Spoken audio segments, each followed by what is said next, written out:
எல்லா இன்ஜினியரிங் நண்பர்களுக்கும் வணக்கம்.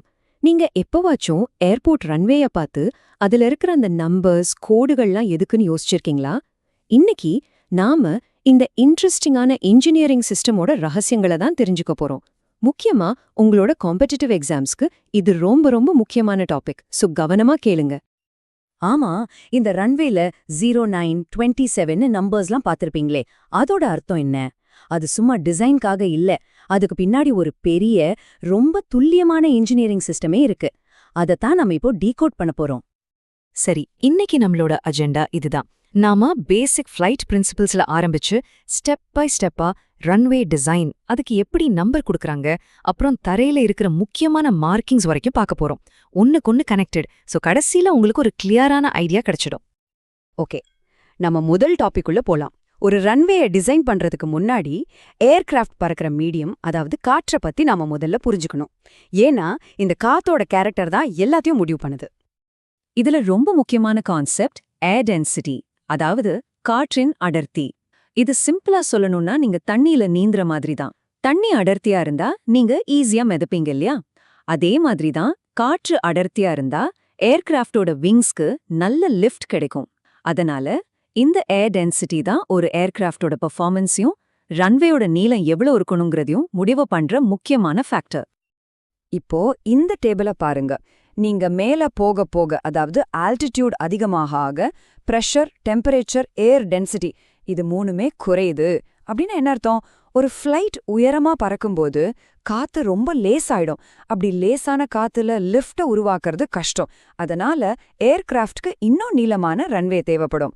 இந்த ரிலேஷன்ஷிப் ரொம்ப ரொம்ப முக்கியம். இந்த ஸ்லைட கொஞ்சம் நல்லா கவனிங்க. இதுல இருக்கிற வேல்யூஸ், அதாவது ஸ்டாண்டர்ட் ஏர் டென்சிட்டி, லாப்ஸ் ரேட், இதெல்லாம் உங்க எம்சிக்யூல அடிக்கடி கேட்கிற கேள்விகள். முக்கியமா ஒவ்வொரு கிலோமீட்டர் உயரத்துக்கும் டெம்பரேச்சர் 6.5 டிகிரி செல்சியஸ் குறையுங்கிற இந்த லாப்ஸ் ரேட் பாயிண்ட்டை கண்டிப்பா நோட் பண்ணிக்கோங்க. அதே மாதிரி சூடான காத்துக்கும் அடர்த்தி கம்மியாகும். சோ அட்மாஸ்பியர் ஏன் முக்கியம்னு இப்ப நமக்கு தெரியும். சரி, அடுத்த கேள்வி. என்ஜினியர்ஸ் எப்படி ஒரு ரன்வேவை எந்த டைரக்ஷன்ல கட்டணும்னு முடிவு பண்றாங்க? வாங்க பார்க்கலாம். இதுக்கு இன்ஜினியர்ஸ் யூஸ் பண்ற ஒரு பவர்ஃபுல் டூல் தான் விண்ட்ரோஸ் டயக்ராம். இதை என்ன பண்ணோம்னா, ஒரு குறிப்பிட்ட இடத்துல பல வருஷமா காத்து எந்த திசையில எவ்வளோ வேகமா எவ்வளோ தடவை அடிச்சிருக்குங்கிற மொத்த டேட்டாவையும் ஒரே சார்ட்ல காட்டிடும். சிம்பிளா சொன்னா இது அந்த இடத்தோட காத்தோட ஜாதகம் மாதிரி.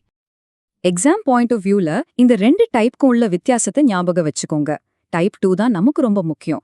ஏன்னா அது காத்தோட வேகத்தையும், அதாவது இன்டென்சிட்டியும் காட்டுது. இதை வச்சுதான் கிராஸ் வெண்ட் எவ்வளோ இருக்குன்னு கணக்கிட முடியும். இந்த கிராஸ் வெண்ட் தான் ஏர்கிராஃப்ட்க்கு ஒரு பெரிய சேலஞ்ச். இந்த ரூல்ஸ் இன்ஜினியரிங் நோக்கத்தை ரொம்ப தெளிவா சொல்லுது.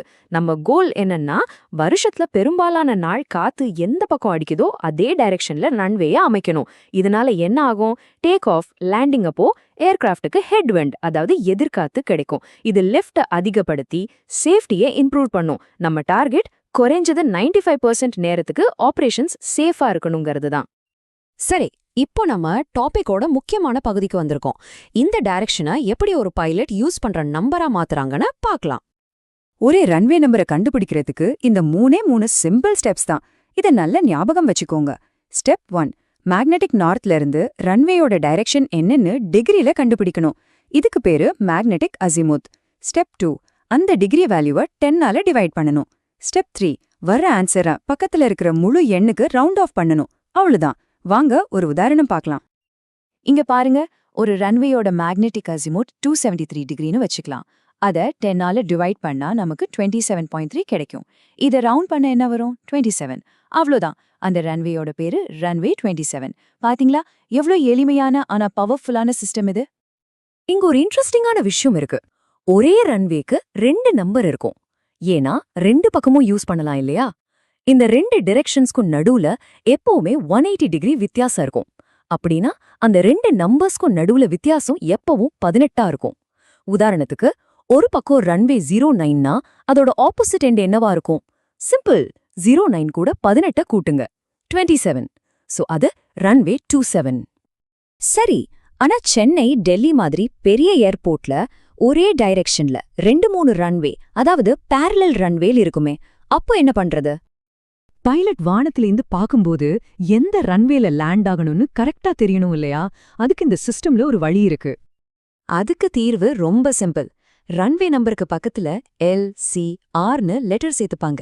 எல்னா லெஃப்ட், சினா சென்டர், ஆர்னா ரைட். இது ஒரு முக்கியமான MCQ அலர்ட். இதுல நீங்க கவனிக்க வேண்டிய விஷயம் என்னன்னா, இந்த எல், சி, ஆர் எப்பவுமே லேண்டிங்காக வர்ற பைலட்டோட பார்வையில இருந்தா குறிக்கப்படும். அதாவது பைலட்க்கு எது லெஃப்டோ அது எல். ஓகே, இப்போ நம்ம ரன்வே மேல இருக்கிற முக்கியமான மார்க்கிங்ஸ பத்தி பார்க்கலாம். ஒரு ஏர்கிராஃப்ட சேஃபா கைட் பண்றது இந்த மார்க்கிங்ஸ் தான். நீங்க வேற எதை மறந்தாலும் இந்த ஒரு ரூலை மட்டும் மறக்கவே கூடாது. இது ரொம்ப ரொம்ப முக்கியம். ரன்வே மார்க்கிங்ஸ் எப்பவுமே வெள்ளை கலர்ல இருக்கும். டாக்ஸிவே மார்க்கிங்ஸ் மஞ்சள் கலர்ல இருக்கும். இது ஏர்போர்ட் இன்ஜினியரிங்ல அடிக்கடி கேக்குற ஒரு கேள்வி.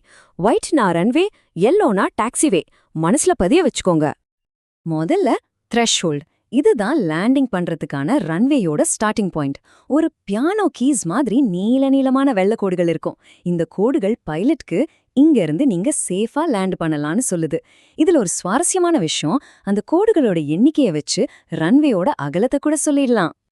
அடுத்து டச் டவுன் ஜோன், அதாவது TDZ. த்ரெஷ்ஹோல்ட தாண்டினதும் இந்த ஏரியால தான் ஏர்கிராஃப்ட் லேண்ட் ஆகணும்னு எதிர்பார்ப்பாங்க.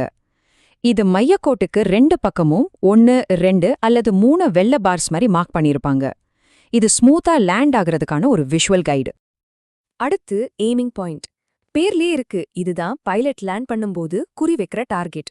2 பெரிய அகலமான வெள்ளை நிற ரெக்டாங்கிள் கோடுகள் இருக்கும். இது மேல கரெக்டா எய்ம் பண்ணா டச் டவுன் ஜோன்ல சரியா லேண்ட் ஆகலாம்.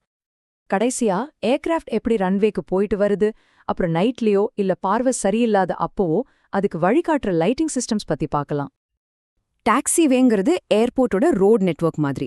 இதுதான் ரன்வேய டெர்மினல்ஸ், பார்க்கிங் ஏரியாவோட கனெக்ட் பண்ணுது. ஞாபகம் இருக்கா, டாக்ஸிவே மார்க்கிங்ஸ் என்ன கலர்? ஆமா, மஞ்சள் கலர். அதோட சென்டர் லைன் ஒரே ஒரு தொடர்ச்சியான மஞ்சள் கோடா இருக்கும்.